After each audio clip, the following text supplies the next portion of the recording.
कि हम आरएसएस की शाखाओं में डांडिया करने नहीं जाते, इसलिए आरएसएस का डंडा उनके ऊपर चल रहा है। आज आपकी हुकूमत चल रही है, कल इस हुकूमत को कोई पूछने वाला नहीं होगा। ऐसे लक्ष्मण यादव समय के साथ आते रहेंगे। नमस्कार, मैं ओमवीर यादव और आप देख रहे हैं news fair. Professor Laxman Yadav और प्रोफेसर रितु सिंह को दिल्ली विश्वविद्यालय से हटाए जाने का देश भर में विरोध हो रहा है। यह दोनों शिक्षक लंबे समय से दिल्ली विश्वविद्यालय में एडहॉक यानी तदस्थ शिक्षक के तौर पर पढ़ा रहे थे। लक्ष्मण यादव की बात भाषा में कहें तो यह ठेके पर प्रोफेसर थे। वहीं रितु सिंह दिल्ली के दौलत राम कॉलेज में पढ़ा रही थी।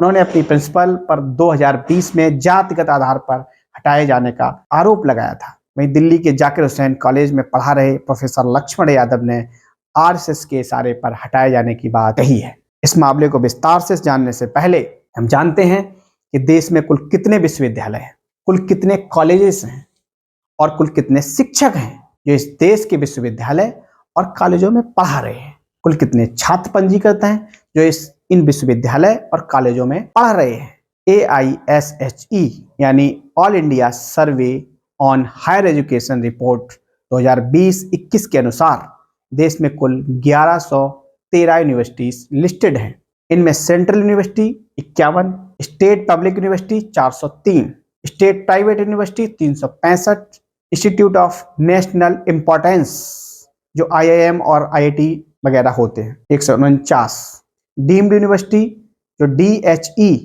डिपार्टमेंट ऑफ हायर एजुकेशन द्वारा मान्य होती हैं UGC की रिकमेंडेशन पर, जिसका एक बड़ा कैंपस होता है, इन्हें भी यूनिवर्सिटी का ही दर्जा दिया जाता है। ये डीम्ड यूनिवर्सिटियां होती हैं जो 80 हैं।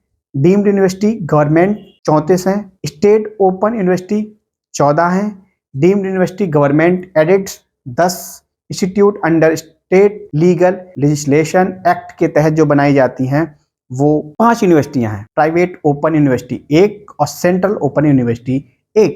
कुल मिलाकर देश भर में 1113 यूनिवर्सिटी हैं और इनसे संबंधित एफिलिएटेड कॉलेजों की बात करें तो 43,796 देश भर में कॉलेजेस हैं। वहीं बात AISHE रिपोर्ट के अनुसार देश भर में उच्च शिक्षा में शिक्षकों की करें तो यह संख्या 15,51,070 है। पूरे देश में जो उच्च शिक्षा में प्रोफेसर, जिसमें professor, associate professor, assistant professor सभी शामिल हैं। वहीं अगर बात छात्रों के पंजीकरण करें, पूरे देश में कितने छात्र उच्च शिक्षा में पढ़ रहे हैं और पंजीकृत हैं, यानी कि उन्होंने एडमिशन लिया है, करें तो 2020-21 में उच्च शिक्षा संस्थानों में 4,13,80,713 छात्र पंजीकृत थे। सवाल उठता है कि इतने विशाल शिक्षक और छात्र नेटवर्क के बीच प्रोफेसर लक्ष्मण यादव और प्रोफेसर रितु सिंह की चर्चा क्यों हो रही है? ये समझने वाली बात है। 15 लाख शिक्षकों के बीच प्रोफेसर लक्ष्मण और रितु सिंह पे ही चर्चा क्यों हो रही है और तमाम शिक्षक ऐसे हटाए गए होंगे, उन पे चर्चा क्यों नहीं हो रही है?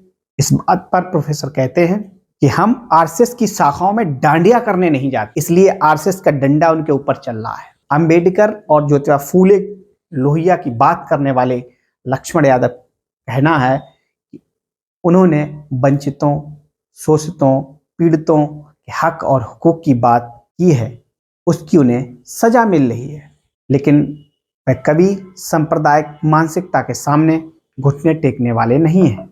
उनका कहना है कि लड़ाई लंबी है, लेकिन लंबी है तो क्या हुआ, लड़ाई लड़ी जाएगी।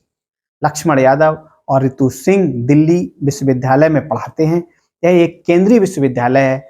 अगर आंकड़ों की बात करें तो देश में केंद्रीय विश्वविद्यालयों और विश्वविद्यालयों को मिलाकर 46,674 कुल शिक्षक हैं पूरे देश में सेंट्रल यूनिवर्सिटियों में, जिसमें OBC के 8,578 शिक्षक हैं जो परसेंटेज के हिसाब से देखे जाएं तो 18.37% हैं। वहीं SC अनुसूचित जाति के 4,115 शिक्षक हैं जो परसेंटेज के हिसाब से देखे जाएं 8.81% हैं। ये सेंट्रल यूनिवर्सिटियों की बात कर रहे हैं। OBC को मिले 27% और SC को मिले 15% आरक्षण का कोटा अभी तक इन यूनिवर्सिटियों में पूरा नहीं हो पाया है। इस सोचने की बात है। अगर लक्ष्मण यादव और रितु सिंह इसी बात को लेकर मुद्दा बनाते हैं इसमें बुरा क्या है? 2006 से केंद्रीय विश्वविद्यालयों में लागू ओबीसी आरक्षण 27% की हिस्सेदारी क्यों नहीं हो पाई है अभी तक? एक गंभीर सवाल है और ऐसे सवाल लक्ष्मण यादव हो या रितु सिंह बार बार पूछे जाएंगे और ये पूछते रहेंगे। आप कितने लक्ष्मण यादव को नौकरी से बाहर निकालेंगे? आप कितने लक्ष्मण यादव को नौकरी में नहीं रखेंगे? ऐसे लक्ष्मण यादव समय के साथ आते रहेंगे और आप सत्ता में आज हैं, कल सत्ता से बाहर जाते रहेंगे। आज आपकी हुकूमत चल रही है, कल इस हुकूमत को कोई पूछने वाला नहीं होगा। नमस्कार।